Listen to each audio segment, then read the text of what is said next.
बेटा third nature of management आता है प्रोफेशन। आपने पहले वाली वीडियो में पढ़ा management as a science, management as an art. अब हम स्टार्ट करेंगे प्रोफेशन। स्टार्ट करते हैं प्रोफेशन की मीनिंग से। Profession is based on well defined body of knowledge that can be acquired through instruction.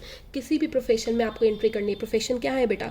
CA is a profession, doctor is a profession, lawyer is a profession. For that profession, उस चीज़ में entry करने के लिए you have to acquire well defined body of knowledge. आपको उससे related जो proper पढ़ाई बनी हुई है वो आपको एक्वायर करनी पड़ेगी, आपको उसकी डिग्री लेनी पड़ेगी, आपको सर्टिफिकेट ऑफ प्रैक्टिस चाहिए थ्रू इंस्ट्रक्शन। कोई आपको देगा। मैं घर बैठे डॉक्टर की सारी पढ़ाई कर लूँ, किसी एसोसिएशन से रजिस्टर्ड नहीं हूँ, मेडिकल काउंसिल से रजिस्टर्ड नहीं हूँ, मैं सीए की सारी कोचिंग ले लूँ जगह जगह पे जाके, बट मैं सीए इंस्टीट्यूट से रजिस्टर्ड नहीं हूँ, तो वो मेरी नॉलेज नहीं मानी जाएगी। प्रोफेशन में आप तब एंट्री करते हैं जब आप well defined body of knowledge लेते हैं, प्रॉपर एग्जाम्स क्लियर करते हैं, सर्टिफिकेट ऑफ प्रैक्टिस लेते हैं, और वो चीज़ें आपको कोई एसोसिएशन इंस्ट्रक्शन थ्रू इंस्ट्रक्शन किसी से आपको मिल रही है, then you can enter in to the profession. अब बेटा हम प्रोफेशन को फिर कंपेयर करेंगे मैनेजमेंट से। क्या जो प्रोफेशन का स्टाइल है, सब प्रोफेशनल्स जो इस तरह से अपना काम करते हैं, क्या मैनेज करने का तरीका भी एक मैनेजर का वैसा है या नहीं है? तो now we begin with the comparative study of management with profession. Start करेंगे प्रोफेशन के फीचर से और उसको अप्लाई करेंगे मैनेजमेंट में। फिर हमारे पास कंक्लूजन आएगा कि मैनेजमेंट भी प्रोफेशन है या नहीं है। First one is well defined body of knowledge. जैसे कि मैंने ऊपर मीनिंग में आपको बताया है कि every profession is based on well defined body of knowledge. Her profession के लिए आपको एक वेल डिफाइंड जो उससे रिलेटेड प्रॉपर नॉलेज बनी है वो आपको एक्वायर करनी पड़ेगी। डॉक्टर बनना है, आपको MBBS की डिग्री लेनी पड़ेगी। सीए बनना है, आपको सीए इंस्टीट्यूट से जुड़ना पड़ेगा, सब एग्जाम्स क्लियर करने पड़ेंगे, सर्टिफिकेट ऑफ प्रैक्टिस मिलेगा, तब जाके आप अपने प्रोफेशन को कंटिन्यू कर सकते हैं, तभी आप प्रोफेशनल कहलाएंगे। तो for every profession you have to acquire well defined, जो उससे related well defined proper body of knowledge बनी हुई है, you have to acquire that. इसी बात को मैनेजमेंट पे अप्लाई करते हैं। मैनेजमेंट के लिए भी हम इस बात को अवॉइड नहीं कर सकते। मैनेजमेंट की भी बुक्स बनी हुई हैं जो मैनेजमेंट के ऊपर नॉलेज दे रही हैं। मैनेजमेंट के कॉलेजेस बने हुए हैं, Indian institute of management, so many colleges, so many books, so many journals are available which are giving the knowledge of management. तो जिस तरह एक प्रोफेशन की अपनी एक well defined body of knowledge है, ऐसी मैनेजमेंट की भी अपनी एक well defined body of knowledge है। So this feature of profession is applicable in management. Second one is restricted entry. Every profession has an entry which is restricted through examination. आप किसी भी प्रोफेशन में entry करिए, CA, doctor, lawyer, आपको पहले वहाँ के सारे एग्ज़ाम्स जो उनका क्राइटेरिया है, जितने उनके सेमेस्टर्स हैं, जितने उनके एग्ज़ाम्स हैं, आपको पहले सारे एग्ज़ाम्स क्लियर करने पड़ेंगे, then you can enter in to that profession. तो entry is restricted through examination. You will get after that the certificate of practice, then you will enter into the profession. but बेटा यहाँ से contradiction start होती है। Management में ऐसा नहीं है, यहाँ पर entry is not restricted irrespective of qualification। आप किसी भी कोई भी person irrespective of degree, irrespective of qualification, आप मैनेजमेंट में एंट्री कर सकते हैं। सपोज मैंने BCom करी हुई है और फिर मेरा पढ़ाई करने का मन नहीं है, मैंने अपनी फैक्ट्री खोल ली, तो मैं वहाँ की मैनेजर हूँ क्योंकि मैं उसे मैनेज कर रही हूँ। तो irrespective of qualification, मैंने MCom करी हुई है तो भी मैं अपनी फैक्ट्री को मैनेज कर सकती हूँ। मैं सिर्फ 12th पास हूँ, मेरे को आगे पढ़ाई करने का मन नहीं है, मैं फिर भी अपनी फैक्ट्री को मैनेज कर सकती हूँ। Any person irrespective of qualification can enter into the management, यानी entry is not restricted। यहाँ पर ऐसा नहीं है अगर मुझे डॉक्टर बनना है तो मुझे proper entry is restricted through examination। first I have to clear MBBS exam। CA बनना है तो CA के सारे एग्जाम्स मुझे क्लियर करने पड़ेंगे, फाइनल तक जाना पड़ेगा, सारे ग्रुप्स देने पड़ेंगे, तब मैं एंटर करूँगी।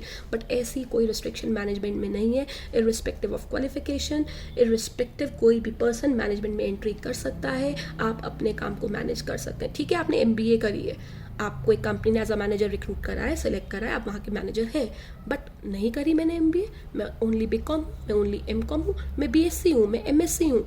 इररिस्पेक्टिव ऑफ क्वालिफिकेशन कोई भी अपने काम को मैनेज कर सकता है, तो यहाँ पर ये वाला पॉइंट अप्लाई नहीं होता। बट CA कर मैं डॉक्टर नहीं बन सकती, MBBS करके मैं CA की डिग्री नहीं ले सकती। बट यहाँ पर इररिस्पेक्टिव ऑफ क्वालिफिकेशन, आपकी क्वालिफिकेशन मैटर नहीं करती है। आपने MBA करी है, डैट इज़ गुड, आप तब भी मैनेजर का काम कर सकते हैं। आपने नहीं करी MBA, आप 12th पास हैं, आप BCom है, आप MCom है, आपने साइंस स्ट्रीम से आपका बैकग्राउंड है, बट आप एज अ मैनेजर अपनी फैक्ट्री को चला सकते हैं। यहाँ पर ऐसा कोई कंपल्शन नहीं है, तो ये फीचर अप्लाई नहीं होता।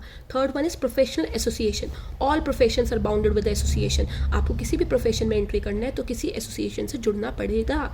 लाइक मैंने पहले भी बोला, CA के लिए CA institute of India, law करनी है उसके लिए बार काउंसिल बना हुआ है, आपको डॉक्टर बनना है, मेडिकल की पढ़ाई करनी है, उसके लिए मेडिकल काउंसिल बना हुआ है। Every profession is bounded with that association, आपको उससे जुड़ना पड़ेगा, वहाँ पर आपको अपनी रजिस्ट्रेशन करानी पड़ेगी, आप तब जाके आपका काम होगा। आप किसी भी प्रोफेशन में एंट्री कर रहे हैं, जब तक आप एसोसिएशन से रजिस्टर्ड नहीं है आप वैलिड नहीं माने जाएंगे।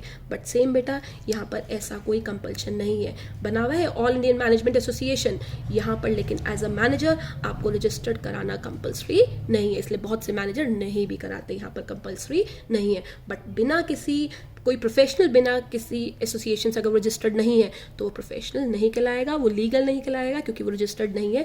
बट ऐसी कंपल्शन हमारी मैनेजमेंट में नहीं है। एसोसिएशंस बनी हुई हैं, ऑल इंडियन मैनेजमेंट एसोसिएशन है, बट उससे अपने आप को रजिस्टर्ड कराना ऐसी कोई कंपल्शन नहीं है। तो ये फीचर भी प्रोफेशन का मैनेजमेंट में अप्लाई नहीं होता। नॉट फुल्ली, एसोसिएशन तो बनी हुई है जिस तरह इनकी बनी हुई है, बट वहाँ रजिस्ट्रेशन कंपल्सरी है, यहाँ पर रजिस्ट्रेशन कंपल्सरी नहीं है। नेक्स्ट फीचर पे आते हैं, ethical code of conduct. Code of conduct means बेटा एक कोड ऑफ कंडक्ट होता है हर एसोसिएशन का, एक गाइडलाइंस होती हैं। तो आपको जिस भी प्रोफेशन में जाना है आपको उससे बनी हुई जो एसोसिएशन है, you are bounded with the code of conduct of that association.